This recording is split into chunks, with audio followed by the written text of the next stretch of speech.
ওখানে কাজ করতেই আমি ব্যবসাটা শুরু করি। কিন্তু ব্যবসা যখন শুরু করি, আমার কোনো প্রতিদ্বন্দ্বী ছিল না বা প্রতিদ্বন্দ্বী হোক, এরকম কোনো সিস্টেমে আমি ব্যবসাটা শুরু করিনি। যাতে আমার সঙ্গে কারো প্রতিদ্বন্দ্বী সৃষ্টি হোক বা কারো শত্রুতার সৃষ্টি হোক। কিন্তু এখন এসে অনেক প্রতিদ্বন্দ্বী হচ্ছে, তাতে সমস্যা নেই।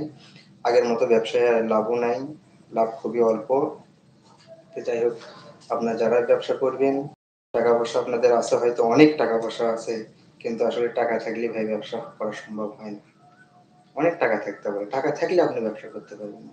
কারণ আপনার টাকা বানের পানির মতো নেমে যাবে। কারণ আমার এই জীবনে আমাকে ডাবানোর জন্য অনেক জনই এই ব্যবসাতে নামিয়েছে, টাকা পয়সা হলে কিন্তু আসলেই তারাই আবার উঠে চলে গেছে। ব্যবসা করতে পারেনি। কারণ তাদের ছিল টাকার গরম।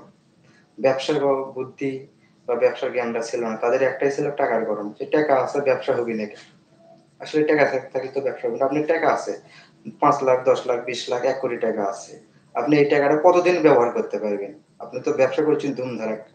আপনি ব্যবসা যদি লাভ না করেন, আপনি যে টাকাতে আপনি আ অর্থ যেটা লিয়ে যাচ্ছেন বাসা থেকে, সেই অর্থ দিয়ে আপনি ব্যবসা করিচ্ছেন, কিন্তু আপনি লাভ হচ্ছে না। তাহলে ওই টাকাটা তো আপনার আস্তে আস্তে কমতিছে।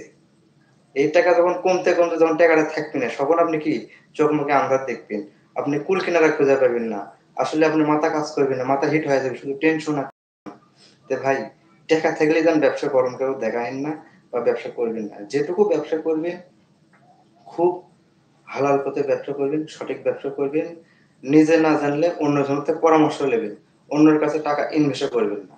ইনভেস্ট না করেই আপনারা নিজেরাই শুরু করবেন, কিন্তু একটু বুদ্ধি নেবেন। যে ব্যবসা, সেই ব্যবসার বিষয়ে আপনি জানবেন, বুঝবেন, তারপরে ব্যবসা শুরু করবেন। তাছাড়া আপনারা ব্যবসা শুরু করবেন না। ব্যবসাটা যতই সহজ, সেরকমই কঠিন। আজ ব্যবসা করতে মনে করেন যে এতদূর আমি আগাছি, সব উপরওয়ালার ইচ্ছে আর মানুষের দোয়া, ভালোবাসা। মানুষের দোয়া, ভালোবাসা নিয়ে ব্যবসা করতে চাই। আল্লাহ পাক যেদিন বেঁচে থাকছে, সেভাবে যাতে ব্যবসা করতে পারি। কিন্তু যারা আপনারা অনেক দূর-দূরান্ত থেকে ফোন দেন, কারণ হয়তো অনেক মাল দিবার চান, কিন্তু হয়তো নিতে পারি নাই। কারণ যে জিনিসের দামটা আমাদের এখানে কম, সেটা আপনার ওখান থেকে আমি বেশি দামে কেন কিনবো? অতএব এই কারণে আপনাদেরকে আমি পরামর্শ দিই, সেই জিনিসটা কোন জায়গায় বেচবেন, কিভাবে বেচবেন। সেজন্য আপনাদেরকে আমি বলি যে ওখানেই পরামর্শ দিই, যে ওখানেই আপনারা বিক্রি করেন।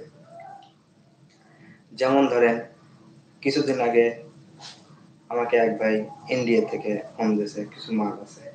আমার তো সম্ভব না। ইন্ডিয়া তো থেকে মাল নিতে পারবো না। কারণ আমি তো ইম্পোর্ট এক্সপোর্টের ব্যবসা করি না। তাহলে তো আমি ইন্ডিয়া থেকে মাল নিতে পারবো না। সুতরাং আর মাল নিতে গেলে কস্টিং খরচটা বেশি আসবে। তাই না? তো ইন্ডিয়া থেকে মাল নিতে গেলে কস্টিং খরচ বেশি আসবে। আর আমি ইম্পোর্ট এক্সপোর্টের ব্যবসা করি না। যে কারণে আমি ইন্ডিয়া থেকে মাল নিয়ে আসবো। কিন্তু সে ছিল অন্য একটা গ্রামে ইন্ডিয়ার ভিতরেই। সে ব্যবসার ধারণাটা পায়নি, কিন্তু তাকে আমি যেভাবে বুদ্ধি দিছি, তার রাজ্যে, শহরে যে মেশিনগুলো আছে, সে রাজ্যে কিভাবে ব্যবসা করবে, তাকে আমি সে পথটুকু দেখে দিছি।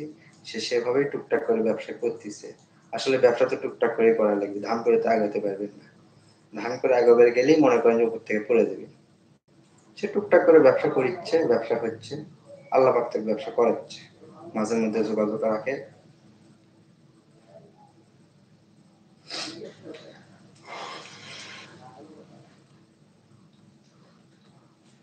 তো আজকে এ পর্যন্তই। ভালো থাকবেন, সুস্থ থাকবেন। আল্লাহ হাফেজ। যদি কারো ভালো কোনো পরামর্শ দরকার লাগে, অবশ্যই ফোন দিবেন বা হোয়াটসঅ্যাপে নক করবেন। সমস্যা নেই, আপনার উত্তর পাওয়া যাবে। ধন্যবাদ।